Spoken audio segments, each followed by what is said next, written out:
Learn to practice shrug therapy.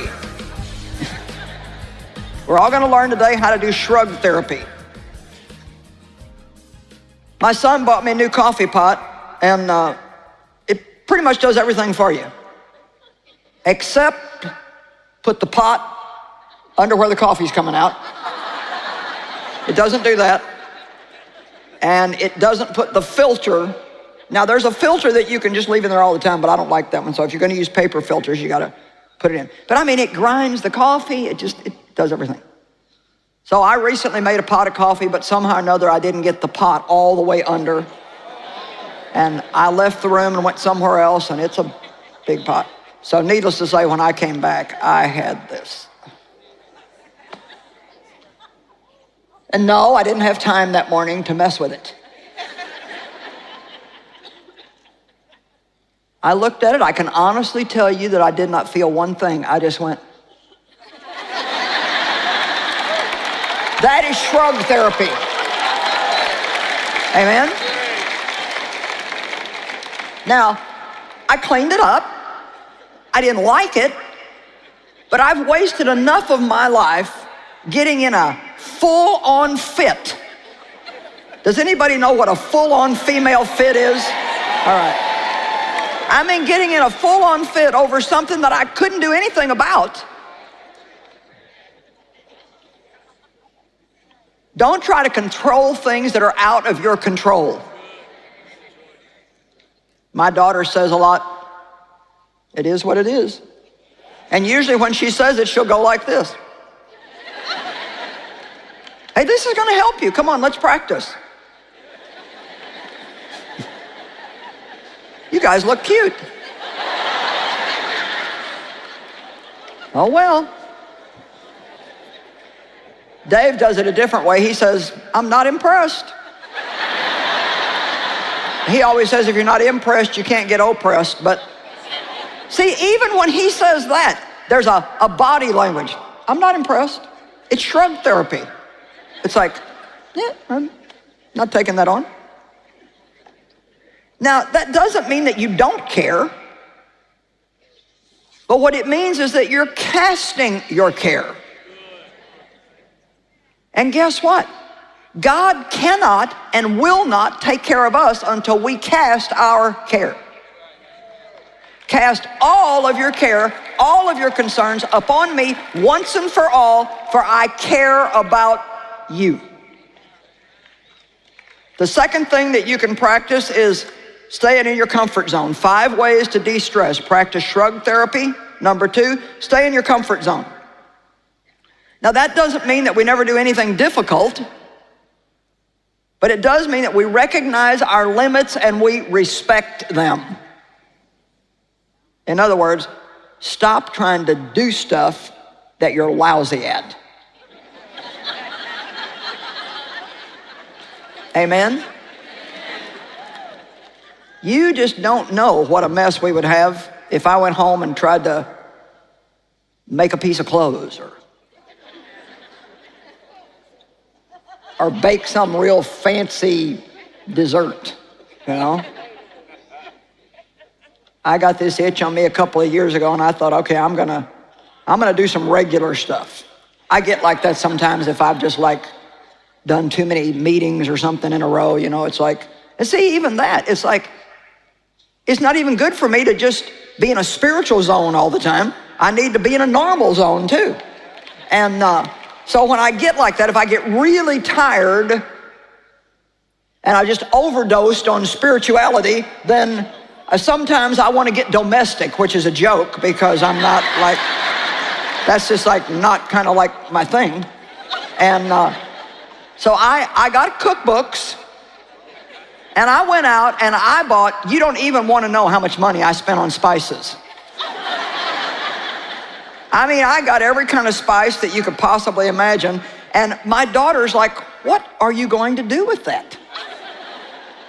I'm going to start cooking. It'll be good for me to cook. I'm going to enjoy this. It'll be good. So I decided I was going to make Dave and I a tuna casserole because we used to really like tuna casserole. And that's pretty easy, you know, like noodles, soup, tuna, cheese. It's not hard to make. And somehow or another, the thing turned out like glue. I mean, it was bad. Well, you know what? The spices are all still in the rack. And I've returned to my comfort zone and my strength, because I can do this. I mean, I need a break from it, but this is where I'm comfortable. I'm not uncomfortable up here. You guys don't make me nervous. I mean, this is fine for me. But I would be stressed out if I was having to bake a cake and make Dave a pair of shorts or something. That would just be, nightmare. But stay in your comfort zone and don't think you have to compare yourself with somebody else. My gosh, that creates so much stress when we think we have to do what everybody else is doing. And let me tell you something, no matter what somebody else is doing, if they like it, they're gonna think the whole world should do it. And if you don't stand up for yourself, you're gonna spend your life doing a bunch of stuff that you hate and despise, and then feel bad because you're not good at it when it's not even what you're supposed to be doing. Amen?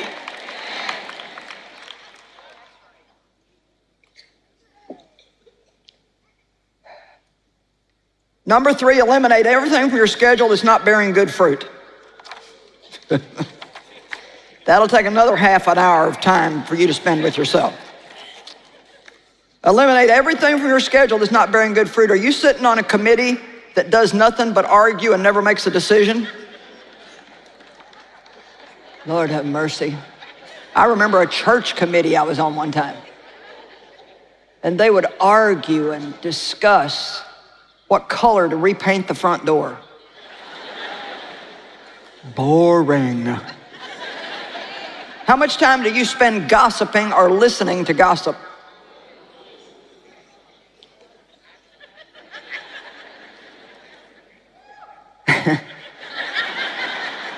How much time do you spend listening to other people complain about their problems that they have no intention of doing anything about?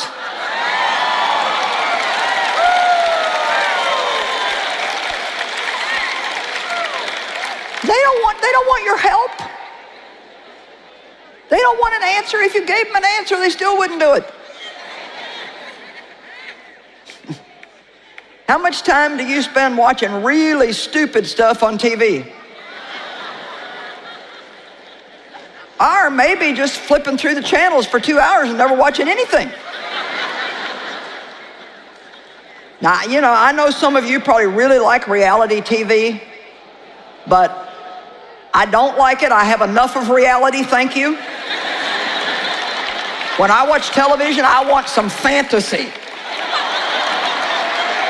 Give me a fairy tale. I want something like that is not connected to the earth. I don't want to sit and watch another family fight and almost kill each other. It took me 40 years to come out of that. Why do I want to do that?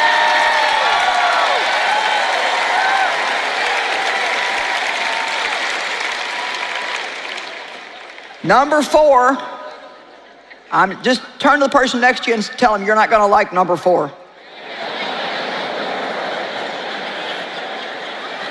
I'm just letting you know ahead of time you're not going to like this, because the number 4 thing that you can do to relieve stress is to exercise.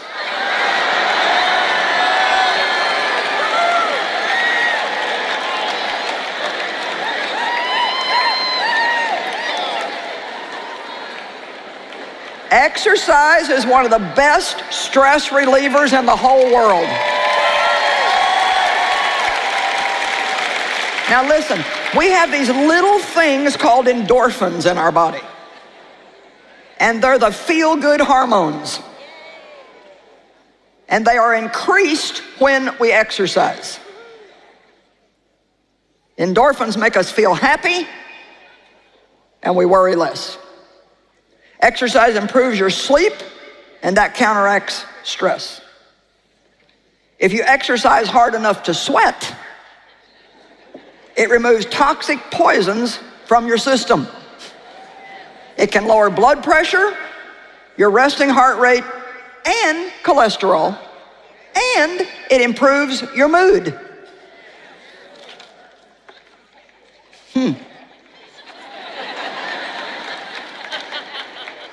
I started working out at a gym almost 10 years ago.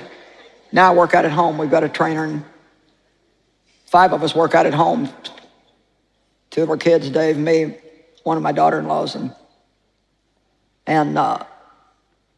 But I recently in the spring added walking.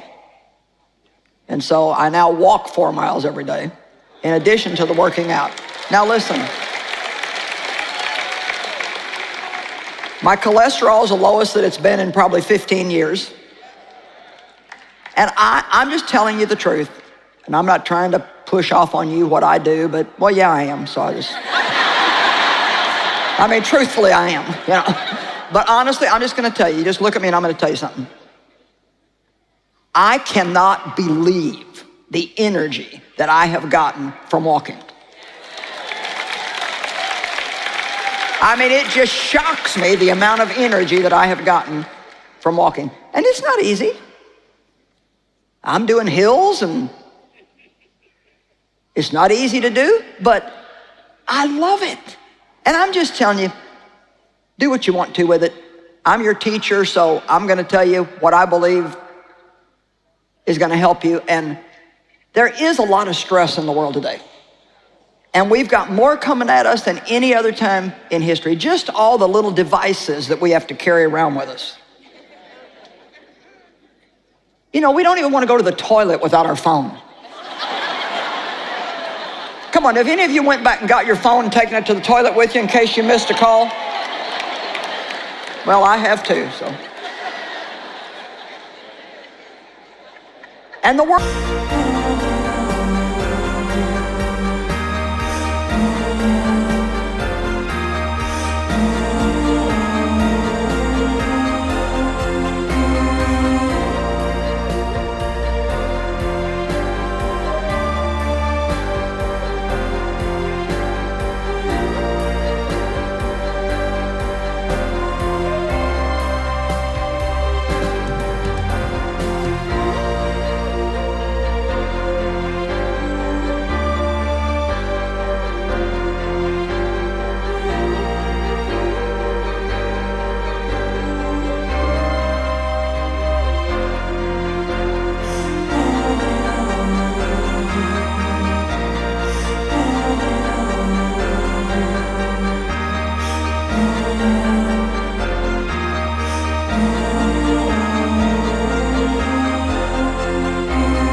Is not going to change. It's just ramping up for more and more and more. And one of the ways that you can really help yourself is regular exercise. So do what you want to with it. There it is. And number 5, take time to relax and do things that you enjoy. Take time to do things you enjoy.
Take little mini vacations, even if it's a 10-minute vacation.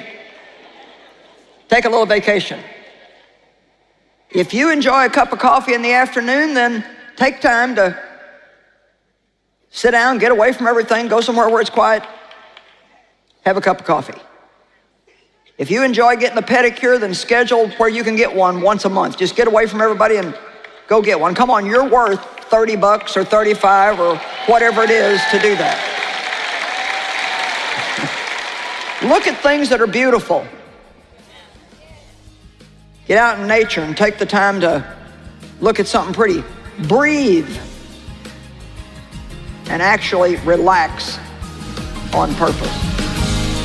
Want to hear more from Joyce on this topic? We've got you covered. Visit us in the Joyce Meyer app or at joycemeyer.org.